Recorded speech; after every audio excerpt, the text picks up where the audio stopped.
ওই ভাগো ভাগো, পিস্তল আলা ইমাম সাহেব আছে, সবাই ঘরে যাও গা।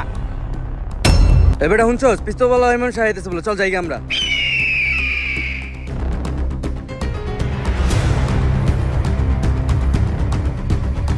কিরে সবাই আমার দিকে পলাই গেল, তুই পলাইলি না কে? ইমাম সাহেব, আমি কাউকে ভয় পাই না, আপনি যাকে ভয় পান আমিও তাকে ভয় পাই। কি আমি আবার কারে ভয় পাবো? তুই জানোস না আমি কারো ভয় পাই না। ইমাম সাহেব, আমি জানি আপনি একজনকে ভয় পান, আর এটা আমি কালকে দেখছি, তাহলে শুনেন। হে আল্লাহ, আমি তো অনেক গুনাহগার নাফরমান বান্দা, হে আল্লাহ তুমি আমার মাফ করে দাও।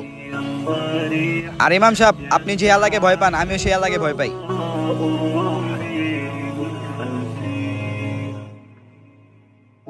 আর ইমাম সাহেব, আম করে ভয় দেয় কোনো লাভ নেই, আমরা কাউকে ভয় পাই না। হ্যাঁ তোমরা ঠিকই বলছো, আমারে ভয় পাওয়ার কোনো কারণ নাই। আর ভাই তোমরা সবাই আল্লাহ তাআলাকে ভয় করো। হ্যাঁ ইমাম সাহেব, আমরা সবসময় আল্লাহকে ভয় করি, কোনো মানুষকে না। ওই চলো। ভিডিওটি ভালো লাগলে কমেন্টে আল্লাহু আকবার লিখে যাবেন।